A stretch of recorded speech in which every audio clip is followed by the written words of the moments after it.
Assalamu alaikum everyone. I hope all my students are absolutely fine. That's great. My dear ones, remember today is our sixth session. So that means this is the second session of week 3. Before we start about today's session and what we are going to do in this session, I think it's appropriate to talk about what we have done already in session number 5. Yes, I hope you're also recalling. That's great. I remember that we talked about voicing and we tried to elaborate what is voicing. And of course, our dimension was a little bit different. At the same time, I would like to remind one thing that do you remember when I said that, okay, we can classify the consonants on the basis of 3 aspects? Yes. The first aspect is voicing. The second is the place of articulation. And the third is manner of articulation. We try to understand what is voicing in English, of course. May I say that, if you allow me to speak about English language? Yes, and the second, place of articulation. Now, we did not try to understand places of articulation in detail. Yes, I talked about some of the sounds, such as bilabial sounds, labiodental sounds, and dental sounds. But today we have to understand the places of articulation or place of articulation in detail. And I hope I'll enjoy your cooperation. So are you with me? That's fine. Well, as I told you that we are now in the session number 6. And we are in the 3rd week of our semester. As I also told you during the last session that as we proceed further, always remember that we are going to talk about more technical things. And today again that it's very important that you must concentrate the way you are supposed to be concentrating what I say. And I hope that you shall try to get yourself engaged in some sort of activity which I request you to do. Okay? Today's area primarily is to understand the sounds, but we shall be engaged in elaborating sounds with reference to places of articulation. That means today our focus will be on the places of articulation so far as the consonants are concerned. Remember, it is possible that I make a passing reference to the vowel sound or the vowel of English, but remember the focus shall remain on the consonant sound. So get ready, we are going to talk about the places of articulation, all the consonants we shall be discussing today. Well, before we talk about our today's session and what we are going to talk or what we are going to understand in today's session, I think it's very important to understand, and I want you to recall, or you can refer to the slide in which you saw the voiced and the voiceless consonants. Yes, exactly. We must not forget at any time that so far as consonants are concerned, there are voiced consonants and there are voiceless consonants. That's very important to understand. At the same time, my dear students, it is again significant to understand that when we talk about English, all vowel sounds of English are voiced sounds. And whenever we talk or whenever we refer to the term voicing, always remember that it is the vibration primarily. I hope that when I talk about vibration, everything comes to your mind, and yes, you are capable of recalling what we did during the last session or maybe other sessions. So it's very important that you must remember there are 15 voiced consonants, but we have 9 voiceless consonants. Now let's talk about what's the origin of this term. In fact, I would like to read the things for you, and then we shall try to understand where analysis is required, that what in fact is point of articulation or the place of articulation. The technical term point of articulation or place of articulation comes from the field of articulatory phonetics.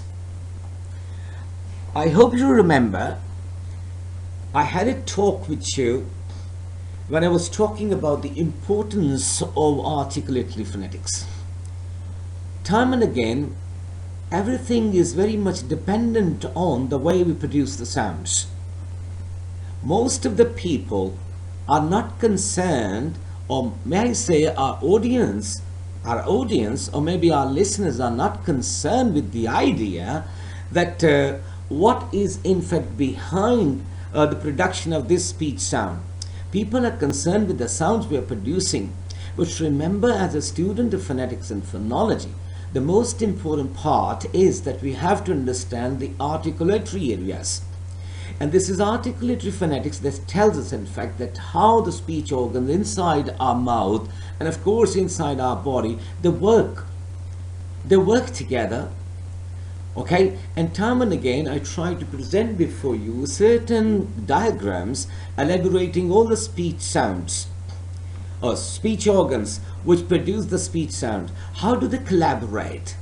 But at the end, what happens, we have to understand in today's session, that what actually happens while we are producing different kinds of consonants. Second, phonetics is the study of the sound of speech. This is what you must not forget. But the primary role is the articulatory phonetics role, which is behind the production of each and everything. And of course, the story ends where? At the point of auditory phonetics, when the audience or the listener is in fact filtering what kind of sounds he or she is receiving from the mouth of the speaker. And then articulation refers to the mechanics of making sounds for speech. The mechanics of making sounds for speech. Do you remember the sound making apparatus? So this is the entire apparatus and the parts of the apparatus, in fact. So mechanism is there. And I presented before you a slide so that you may understand what is the airstream mechanism inside us. And then there are usually several things happening at once when we make a sound for speech. But the relevant part here is where you put your lips and tongue. That's very important. You can recall my talk on this, on the importance of these two things when I said what we are left with. We are left with the lips and tongue. Sometimes, all right, somebody can see the tongue that is working inside us, but most of the time we cannot see. Yes, only lips we can see. For example, this time I am talking to you. Now, nobody can see my lips or my tongue. But even when I am in front of you, what happens that your attention is on my lips. But there is a complete world behind the production of a single speech sound. Places of articulation, since we are not talking at the moment. Place of articulation, no, I'm not talking, because I'll be talking about them later on in the coming slides. That what place is significant when we are producing one particular sound. This time I'm trying to make you understand that yes, there are some articulators, but there are certain active articulators and passive articulators. When we talk about lips and tongue, remember these are the active articulators. And most importantly, I must say the tongue is the most active. Although we find that, all right, lips, since we can only see the lips, but remember, my dear students, that is the tongue. In fact, it is all the time working inside us. So we are left with lips or tongue. But primarily, I'm not saying that these are the only articulators we are concerned with. No, we are, as a student of phonetics and phonology, we are concerned with each and every speech organ and its role. But for the time being, I'm trying to emphasize on the importance of lips and tongue. Why? Because tongue is active articulator, although we cannot see the movement of tongue all the time, because we are primarily concerned with the lips movement, isn't it? This time even you can listen to me and I think you can figure out what kind of sound I am speaking, because I have had discussion on this. For example, I told you something about the labiodental sound, a bilabial sound, a dental sound, for example. I started with bilabial sounds, for example, when I said p, b, m, and w. So you can understand now, whenever you hear the sound p, you can understand only the instructor is primarily touching his both lips. Okay? So we are left with lips because we can see the lips. Yes, exactly. But remember, it is the tongue that is the most active articulator. All right? As I told you that I'll be talking about the places of articulation in the coming slides. Now, in front of you is another diagram. You can understand what are the places of articulation. Can you see some arrows in red color? Some directions reflected through red color? And then recall what we did during the last session. For example, we talked about labiodental sounds. We talked about dental sounds. We talked about bilabial sounds. Now here in front of you, the places of articulation. See the first arrow in the red, the bottom of this diagram. What is the place? Can you mention it? Yes, try to say it. Yes, exactly. The voice box, the vocal folds, the vocal bands, larynx. And in front of that we can see Adam's apple. Okay? And then watch, the air stream is going upwards, and over there all the speech organs are working, collaborating in accordance with the requirement of the speech sound. As I told you, for example, during the 5th session, something about neurology I referred to. Yes, the brain cells, all the time giving direction. So you can recall that diagram, that what is the process, phonatory system. First, the direction from the brain cells, and then the same thing is sent where the phonatory system, core lung system is there, and then things are processed in the lungs, and the lungs, then these lungs push the air upward, and what happens then? And then the mechanism starts, the true mechanism for the production of any speech sound, not necessarily one speech sound, any speech sound. And what happens at the end? We are left with the lips. You can see there is alveolar ridge, and we can see two parts of alveolar ridge. One is the hard part, the other one is the soft part. Yes. And then we have got uvula. So you can see again, you can store this picture again in your mind. In your mind, you can store it. And then afterwards, when asked, you can say, all right, this is the speech mechanism. This is what we talk about, the places of articulation. These are the places of articulation. Any sounds, for example, n sound, n, as in no, right? What happens? The velum, the soft palate starts working and does not allow the air to go to mouth tract. No, that route is stopped and blocked, but the air is allowed to go to nasal cavity and outside, and through the nostrils we are producing n sound, since it is a nasal sound. So each and every speech organ is playing its role, whatever the role is, in accordance with the production of one particular speech sound. As I told you in the previous slide, many things are happening inside us. Many things are. But we are left with the lips and the sound. But how the sound is produced, what are the speech organs working together, that is another story. Because you have to understand the concepts as a student of phonetics and phonology. That is the most important part of this program. Now let's understand the place of articulation. I hope that you have tried to store the previous slide of the diagram in your mind, when I'm reading out these lines for you. Now listen to me carefully. The location at which two speech organs approach or come together in producing a speech sound, as in the contact of the tongue and the teeth to form a dental sound. It is an example. The location. In fact, this statement tells us something about the location. The location. The place of articulation is primarily, what is it called? Location. And for example's sake, it is written over here, as in the contact of the tongue and the teeth to form a dental sound. What is dental sound? Th and the. Th and the.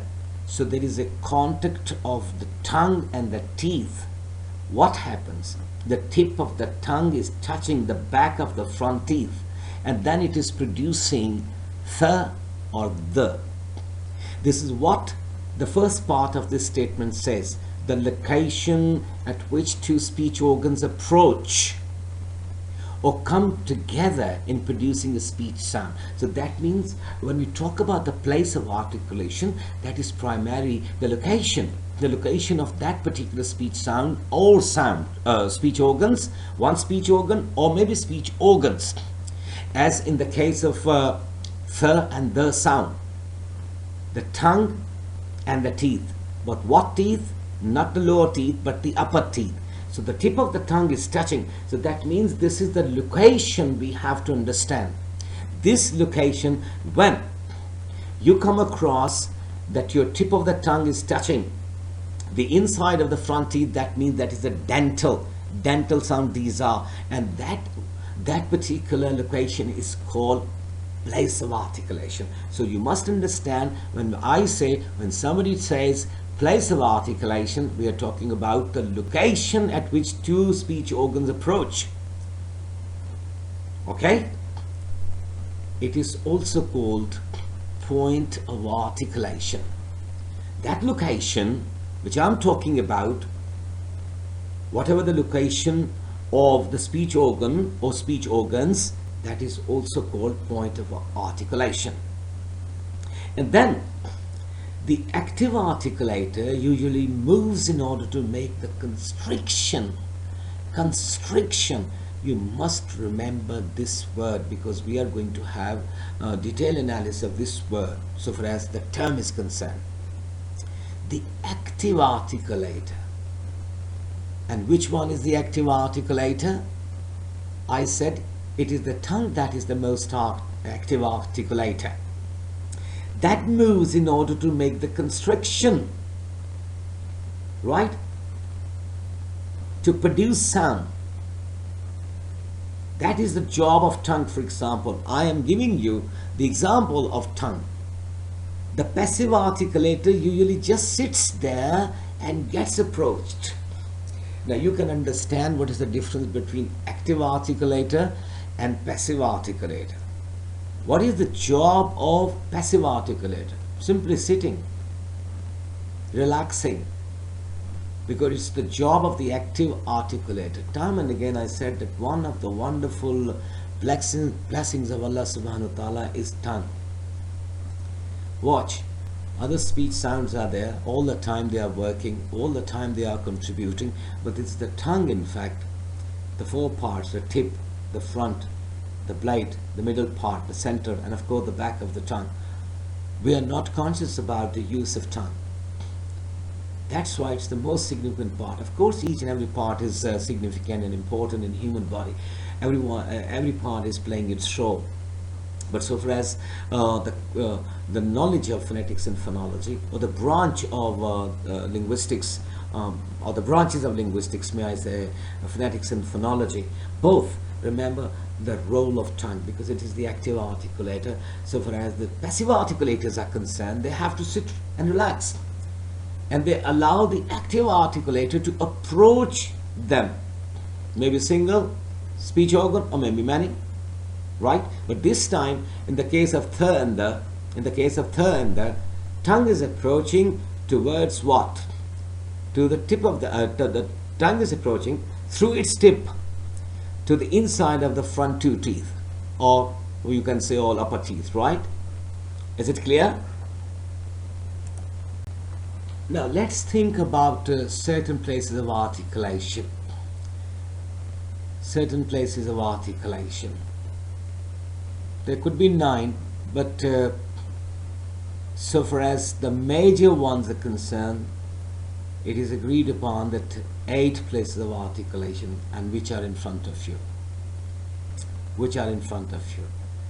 And I hope you still remember the early slides of session number 1, that when I requested that please try to remember them, try to store in your mind that these are the, in fact I was talking about the places of articulation.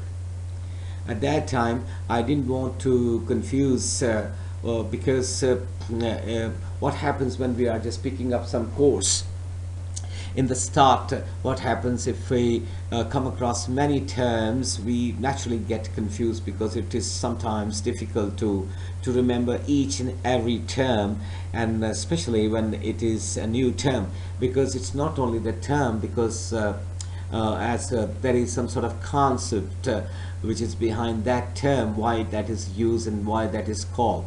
Now you can say, when I say bilabial, I'm sure by this time, after having attended 5 sessions, I am absolutely sure that you can identify when I say bilabial. All right, you understand, 2 lips are together.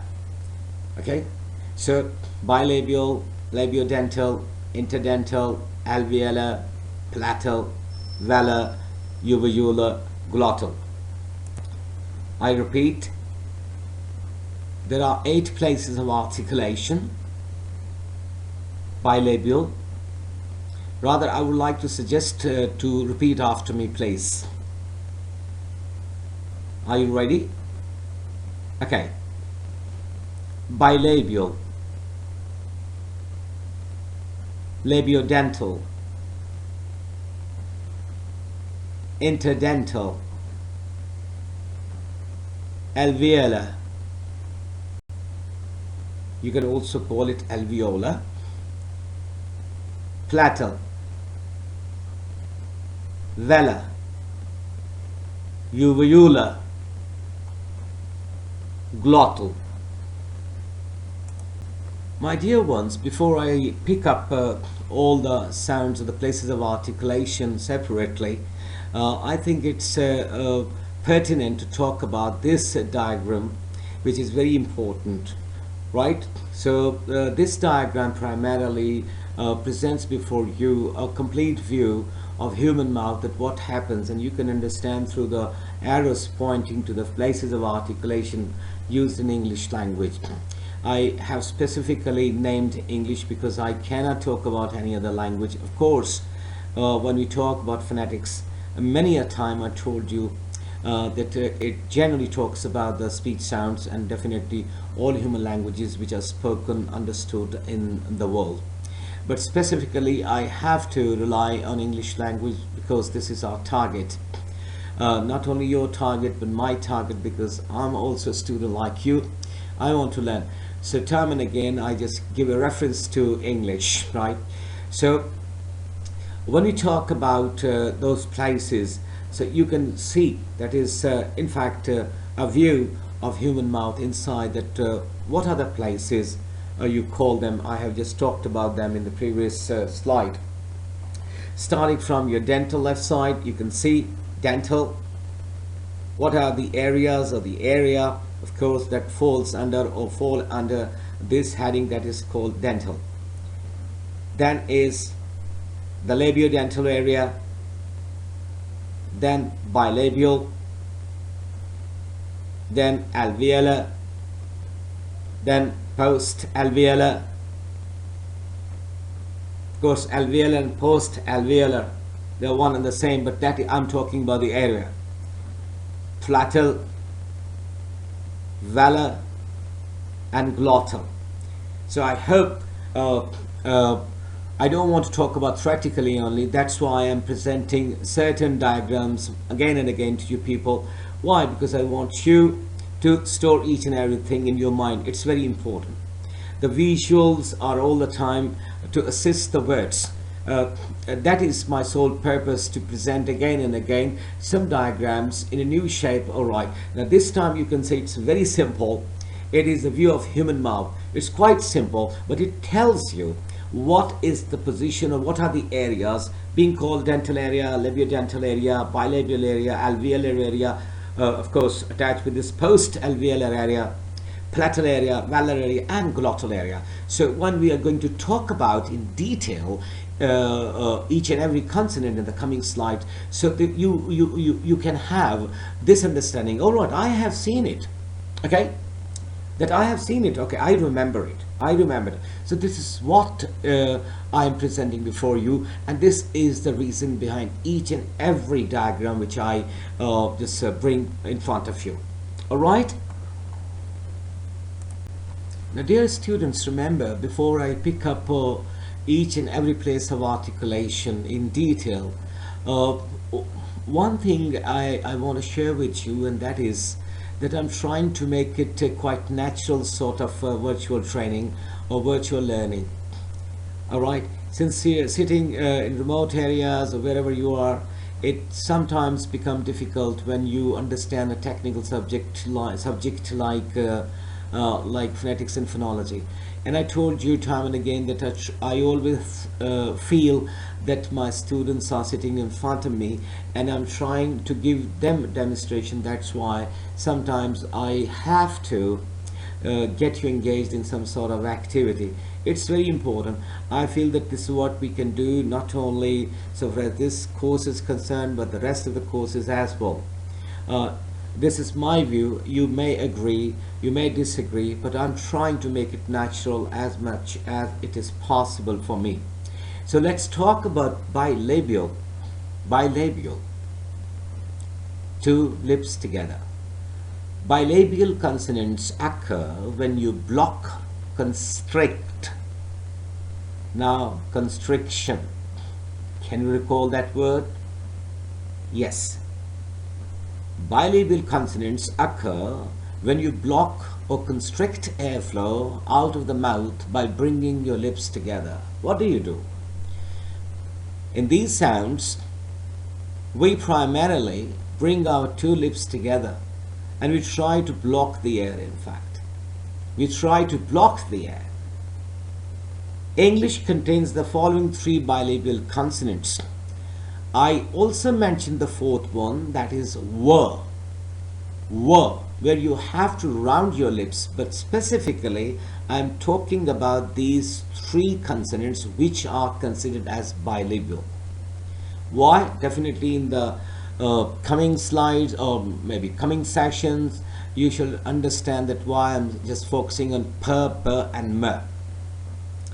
Now, the first sound is p, as in purse and wrap. Purse. Now this time the sound occurs in the beginning of the word, but so far as a wrap is concerned, it is the ending sound. Now I want you to repeat after me these words and try to understand what's written in the beginning. It's written that bilabial consonants occur when you block or constrict airflow out of the mouth by bringing your lips together. Now watch. Say after me. Purse.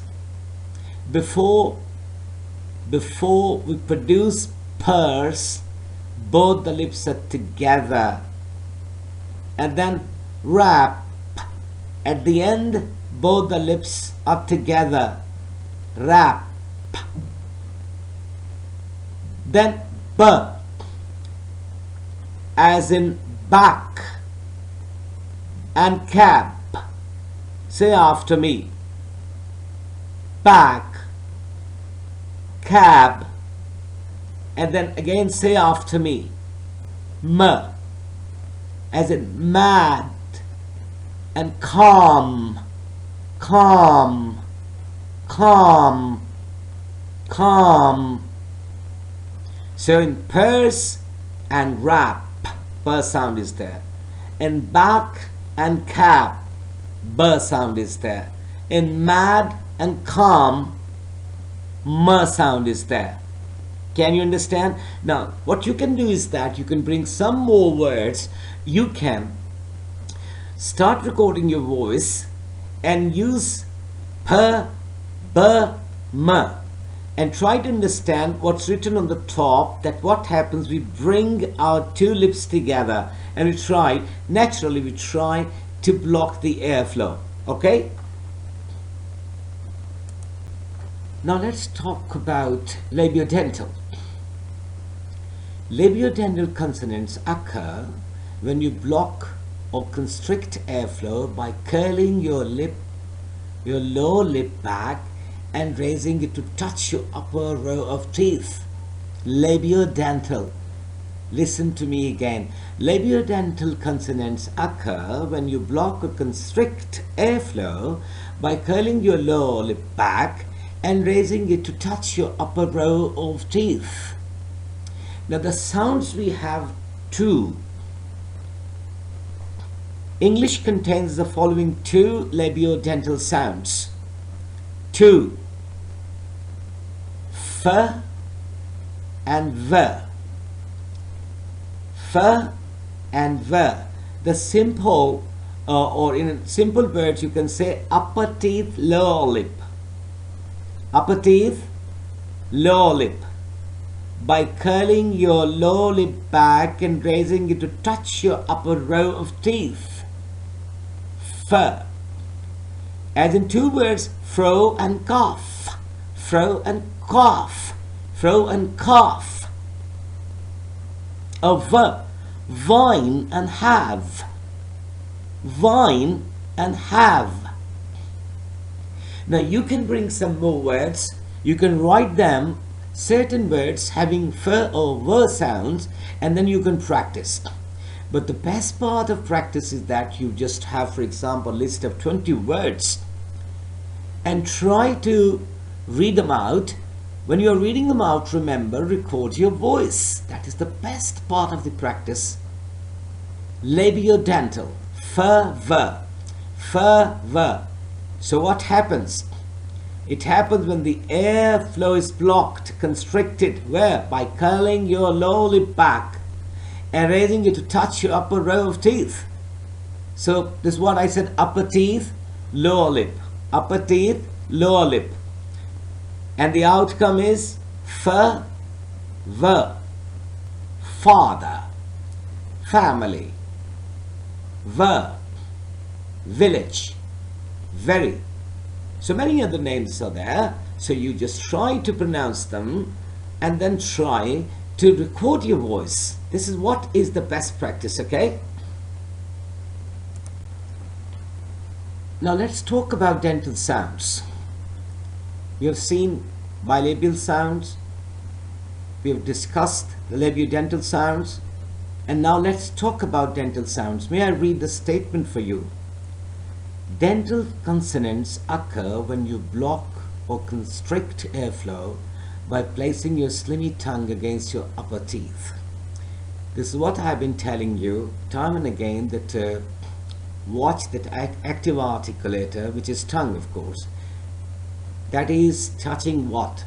The inside of the upper teeth, and we are left with two sounds which are called dental. So in English, we have got two dental sounds.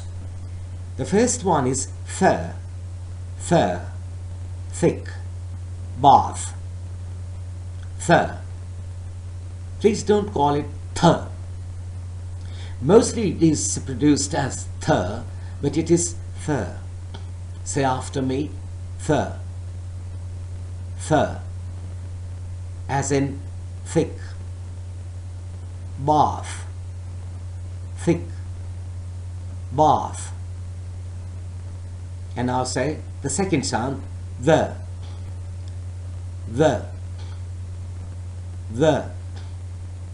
as in the, rather, the, rather. So you can write some more words. You're free to write as many words as you can, and you can produce these sounds. Remember, th is a very delicate sound, so you don't have to call it, since you know in your own language te and he, table, right? Te thala.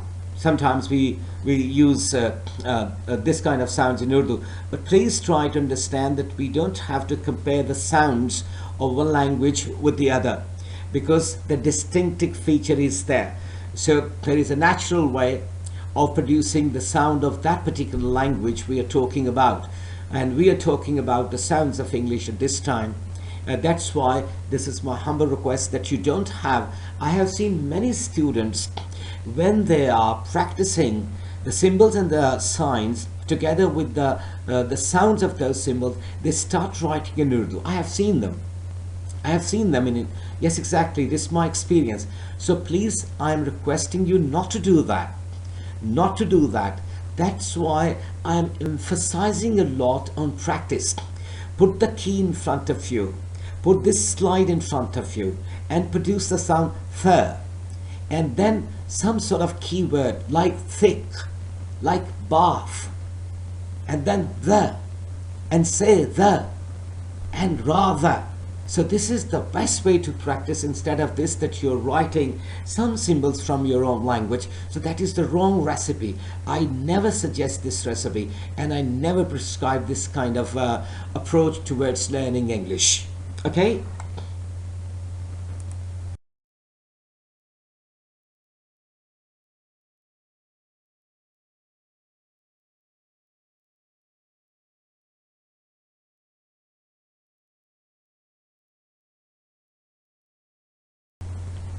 My dear students, before I talk about the vowel sounds, I would like to request you that please try to focus on the diagrams which are also presented there. So it's very important, after having listened to me carefully and after understanding, please try to correlate with the diagram you can see now and of course on the previous slides. Alright, let's talk about vowel sounds. Behind your hard palate, you have the vellum or soft palate. Can you recall now alveolar, which has got hard palate and soft palate? So behind your hard palate, you have the vellum or soft palate. Unlike the bony hard palate in front of it, this consists of soft mucousy tissue. Yes, exactly, mucousy tissue. Yes, the flow of your discharge, you know, through the nostrils, mucousy tissue. You make vowel consonants when you raise the back of your tongue to the vellum to block or restrict airflow. How do you produce these vowel sounds? You make vowel consonants when you raise the back of your tongue to the vellum to block or restrict airflow. Now watch. You can see some of the English sounds, the vowel English sounds. Look at them. The first one is eng. Eng, as in going and uncle. Note that the n sound in this word is not made at the alveolar ridge, which is why it is distinct from n sound. It is ing. You can feel the back of your mouth. The soft palate is playing the role. Ing, bring. So air is restricted. Airflow is restricted. It is blocked. Where? Vellum. Ing, ing, ing. And then k, as in kite. And back. Kite, back. When I am producing, for example, ing, going, going, you can feel where air is blocked. What is the spot where air is blocked? And when you say k, you can feel where airflow is blocked. So this is what when we do, we produce the vowel sounds like ing, k. Okay? Well, students, before we start something about glottal sound, it is very important that we have to try that what sounds we have done. Since the time doesn't allow me to give you more and more words on the slides, But it is very important that you have to write down certain words, certain words, certain words which are in your active memory, and try to write down those words, because I always believe that every student and every learner has got many words in the memory box. So whenever I request you that you have to write down certain words, of course when you are listening, it is possible during your session, it is sometimes I feel that that becomes very hard to practice the way I expect the students to practice. But remember, after having this discussion and this session, what happens that you are free. So please don't get yourself free all the time. The most important thing is that you have to sit for the time being, and you have to do in a very easy way, so that you feel relaxed. At the same time, learning is enjoyable. Always remember, time and again I tell my students that please make your learning enjoyable. If learning is not enjoyable, I think that things become difficult. For example, I want to tell you that since we are engaged in adult learning, you are adults and we are engaged in adults learning. All the instructors are engaged in adults learning. So what happens, in fact, that is the concept primarily based on andragogy, how to teach the adult ones. What is adult learning? And the basic concept when we talk about andragogy, when we talk about adult learning, that is based on what? And that philosophy is the need, the need of the adult learner. Whether she or he thinks that, all right, I have the need to learn this. So you have the need. Why? Because you have got yourself enrolled in the university. So the first part is done. But remember, at the same time, motivation plays a wonderful role. Out of the 6 certain stages or 6 components of adult learning, so far as Malcolm Knowles' philosophy is concerned, the final thing is motivation. I am here talking to you virtually. I'm trying to motivate you that you are a man or a woman of wonderful talent. So you've got the talent and you have to utilize the talents nature has bestowed upon you. So it's very important, this is my humble request, that before we start talking about glottal sound, you have to refer back to the slide which contains number 1, the bilabial sounds. What are the bilabial sounds? How they are produced. So some of the words are there. Of course, the mechanism is also elaborated there, but briefly. Then talk about labiodental sound. What are those? What are those? What are those? And then talk about dental sounds. Write down certain words and start practicing them. Without practicing, it is not possible that you can have grasp on them. Right? 2, 3 words, okay, you just listen to me, you forget it is possible. No. And then talk about vowel sound, something like that. Whatever the types you come across. Of course, today's session and the coming session, we'll be talking more and more about these sounds, and of course how they are produced, what is the point of, or what is the place of articulation. And of course we'll be giving detailed analysis again when we'll be just picking up the one of the most important basis for the classification of consonants, and that is the manner of articulation. Okay, so it's wonderful. Now let's talk about glottal. The glottis is actually 2 vocal folds, vocal cords. Do you remember? Time and again, time and again, time and again, I used vocal folds, vocal cords, right? Flaps, muscles. It acts as a sort of bottle cap to your windpipe. It is a bottle cap to your windpipe. For example, inhale and then hold your breath for a few seconds while keeping your mouth open. Inhale and then hold your breath for a few seconds while keeping your mouth open.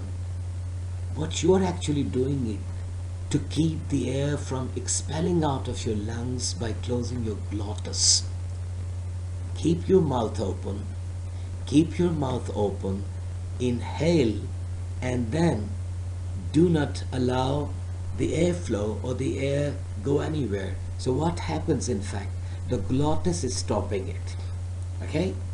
So lungs cannot push more because the airflow or the airstream is blocked where? At the glottis. So glottal consonants aren't actually consonants. They just play consonant roles in the language. We have only one glottal sound, that is h. That is h. Yes, exactly. So, but it is written the glottal consonants aren't actually consonants. They just play consonant roles in the language. Is it clear?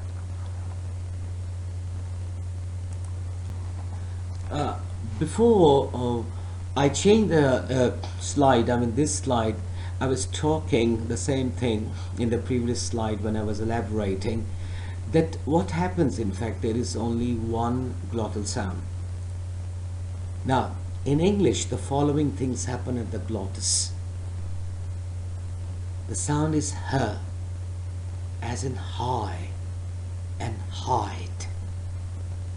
High. It is not high. High. It is not height. It is height. So I want you now, say these words and notice how you are not actually constricting or blocking airflow for this h sound. You are just exhaling a little bit harder than you would for a normal vowel sound in transition to the following vowel sound, whatever the vowel sound is. H. For example, there is a h sound. If I say father, right? That is, something is happening because always remember all the vowel sounds from where they are produced. Exactly at the same place where we have got glottal sound, h, high, high. So there is not actual constriction or blocking of airflow, right? In the words high and height. So that is something, a slight difference when we just produce some sort of vowel and when we produce a glottal sound, that is h sound. Okay? Well, before we close this session, I think it's very important to understand what we have done today. Remember, sometimes it is possible that you feel all right in this session why the other sounds have not been discussed. Remember, the time does not allow us to complete each and every aspect. That's why you can have certain units. This session or the other sessions are primarily units. So in each unit we can do something and we cannot do some other thing. But in the next unit what happens that that particular thing or the items are picked up. So what we've done today, in fact, we try to understand what? We try to understand what is in fact articulate phonetics, because we try to understand what is the role of speech organs. And I try to present before you a couple of diagrams elaborating all right the position of speech sounds, speech organs, and then I try to present before you certain names, certain terms like bilabial, labiodental, dental, velar, glottal. But it is possible that all right that you have to pick up these items again in the next or the next sessions, right? So never think that we have done only this and not those other items. Remember, so each unit has been given some sort of areas which we have to talk and which we try to understand, and I do try that whatever is the topic or the topics of one unit or one session, we have to focus ourselves. We have to focus ourselves on those particular areas without thinking that this much of work we have to do, because I am more concerned with the quality of the work so far as my students are concerned, right? It's not the matter of quantity, right? That we talk about many things and what happens at the end that we forget most of the things and we remember one or two things. So that's why time and again I request you to please focus what I say. You have to focus on the activity. I mean, this session is recorded. You can listen this session anytime. So that anytime means that you're free to have that kind of activity which I'm proposing you during the session, because you're free, you've got time, you've got space, and you can get yourself engaged in many activities which I suggest, and not only which I suggest, but there are many activities you feel convenient. All right, I can attach this activity, which is my own activity, to understand bilabial sound, the dental sound, the alveolar sounds, plateau-alveolar sound, velar sound, the glottal sound, whatever the sounds are. Or we shall be talking about vowel sound, or any other item, any other specific topic. Remember, primarily you are a scientist, a young scientist, since you're talking about one of the sciences, and that is phonetics. So that's why this is my humble request, that whenever you switch off your computer, you have to get yourself engaged.